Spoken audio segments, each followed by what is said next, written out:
Marikina yata nanalo. Marikina? Oo, natalo si Teacher Estela eh. Di si Sino nanalo doon? Si ano? Yung babae ba ang nanalo?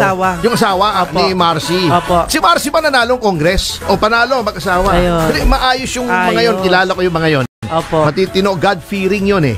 Maka-Diyos yung mga yon. Muntik na. Ipapatanggal pa naman ni Ma'am Estela yung mga INC doon. Alin? Sa ano, Marikina.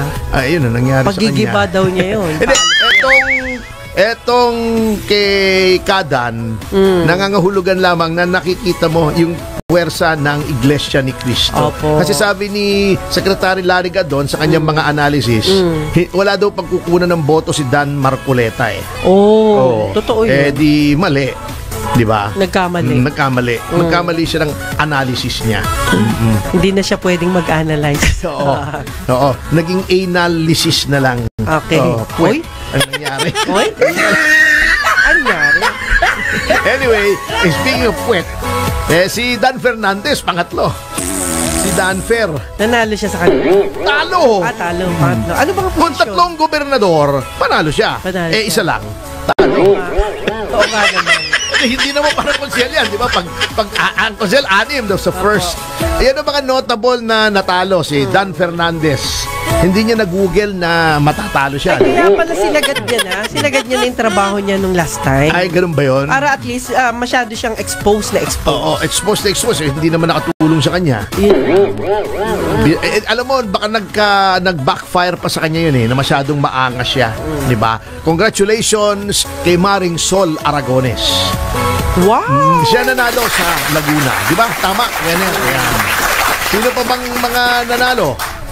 Sino pa bang mga kilala mo? Natalo Si Caloocan. Wala namang kaduda-duda yun eh. Alam mo kung sinabi mo sa akin ngayon na nanalo si Trillanes doon at takihin ako sa puso rito, todas ako. Hindi, siyempre senator yung kalaban eh, di ba? Kahit na. Congratulations. Ayan. Senador nga eh, King Queen naman. Hindi, may mga ito.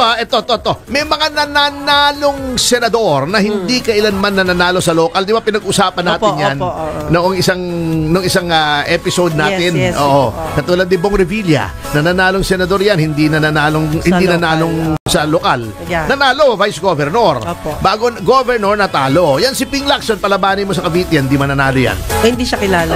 Totoo. Si Coco Pimentel talo, congressman. Talo? Talo. Di ba? Talo si Coco Pimentel, Si Abby Binay talo, no? Hindi. Oo. Talo si senador. Nanalo si Nancy. Natalo niya yung asawa ni Nancy Binay. Ni Abby Binay. Si Campos. Na medyo kinampos ng boto. Kaya medyo hindi maganda nangyari. Si Aramina nga talo eh. Pero si Angelo De Leon nanalo, konsehal. Attorney sa Manila. Sa Manila, runaway winner si Mayor Isko Moreno. Balik siya. Ayun, balik siya. Natalo niya si the incumbent, si Hani Lacuna at si Sam Versosa. Yan. Tanggapin na natin yan. Saan pa ba? Pasig. Sa San Juan pa sino nanalo? Ay, wala pa ako. Balita, mamaya tingnan natin yan. Pero anyway, mga kababayan, ang panawagan lamang namin dito ay tapos na po ang eleksyon. Dapat sa atin ang politika ay isang araw. Dapat tapos na. Wala na tayong pag-aawayan dito. Let's forge together as one. Wala na sana. Oo, sana. Kiusap din ako dun sa mga congressman, senador, kung sino man yung mga kaaway ninyo. Tigilan nyo na yan. Magtrabaho na po kayo kasi ang dami nyo na rin tinapong pera. Fresh start. Yes. Speaking of tinapong pera, siguro under the new Constitution, hindi Constitution natin yung Constitution, ibig sabihin yung ano bang Constitution sa Tagalog? Constitution? Hindi. Sila yun eh. Ibig sabihin yung membership, yung people who constitute the Senate, ay matapos na yung bagong Senate building, nakatiwangwang dun sa BGC. Minsan nadadaanan ko, nanghihinayang ako, napakagandang building, nakita ko yung architecture sa labas, ang ganda. Dalawa siya, di ba?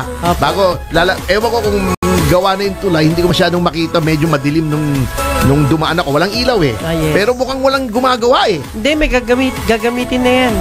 Hindi pa tapos. Paano mo gagamitin yun? Hindi, wala pang finishing yun. Wala pa ba? Hindi pa. Malayo pa yung building na yun. At saka mukhang walang gumagawa. May nakikita ka bang gumagawa, Wenner? Wala, no? Mukhang kinapos sa budget eh. Mukhang hindi pa ako nakakapunta. Hindi kasi ang problema, tumaas yata ng tumaas yung cost. Sabi nila noon 9 billion, naging 10 billion. Tumaas ang tumaas.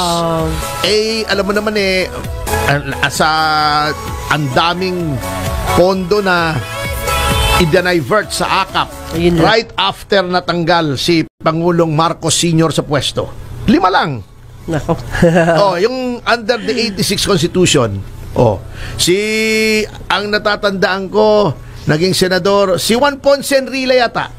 Hanggang ngayon, buhay pa yan. Noong senador na yan, nung panahon pa ng Roman Empire naabutan pa niyan si Julius Caesar eh. Grabe. Matagal na senador talaga yan. Sa Roman Senate pa yan.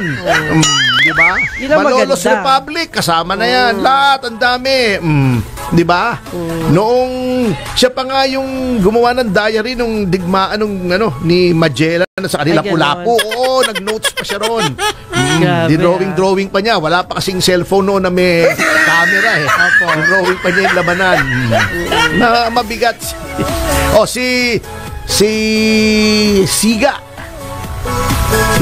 Siga? Anong first name ni Siga? Anak to ni Tekla San Andres Siga. Nakalimutan ko kita mo na mga senador.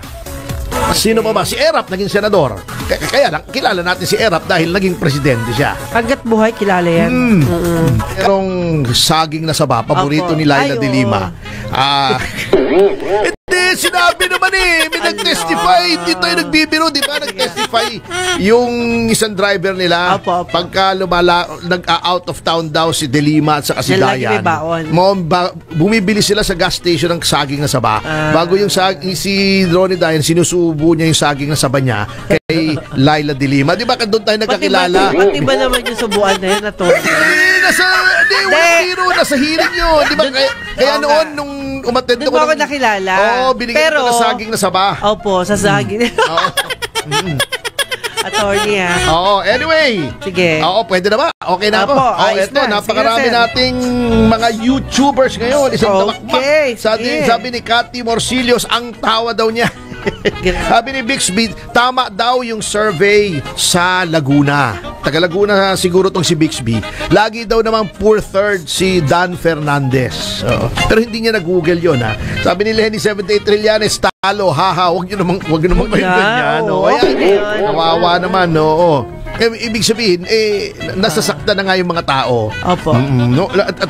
Sana lang wag siya makaisip ng masama. Hindi, I don't think si Trillanes naman makakaisip ng masama. Masama ang isip niya, pero hindi yan mag-iisip ng masama. Ayun.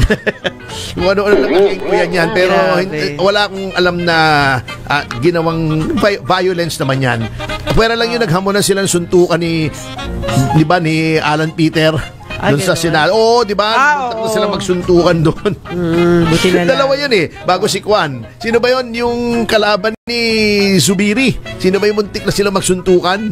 Nakalimutan ko kung sino I-flash mo nga rito. Sabi ni Mimi, si Pimentel, talo din. Sabi ni Watari, the Wonder Boy, talo si Abby. Yan. Sabi ni Happy Day Ukay, di na Google ni Fernandez na matatalo siya lang yakan. Uy, matalo pala si Abante. Nauna ko narinig Sinong nakatalo? Yung nanalo, siyempre. Ayan. Sabi ni Ayan Russell Aden. Sabi ng Pabibo Kaboy, Boy Dila, panalo, attorney. Sino si Boy Dila?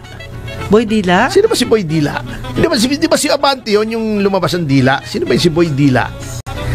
Sino ba yung si Boy Dila? Hindi. Talo si Trillanes. That was never in doubt, sabi ni Linda Vitaliano. Good morning daw naman, sabi ni Apolinario Placido. Sabi ni The Apricot, ang natalo mga congressmen, maraming pera nila, talo man, sarap buhay. Hindi natin alam yan. Pero okay siyempre, lang. Okay lang. Naman. Sabi niya, pati Chihuahua, natalo rin ba? Si Joel Chua, nanalo ba si Joel Chua? Talo? Diba? Talaga? Sigurado ka? Hindi ko pa nakikita eh. Mamaya titingnan natin. Partial kasi yung kaninang nakita ko. Alicia Babe, Orange Win. Yan, Tess Dedoro, congratulations sa pamilya Duterte. Ipaglaban ng, nanalo lahat sila eh. Oo, diba? grabe, no? Blessing. Ted Rubio, good morning daw.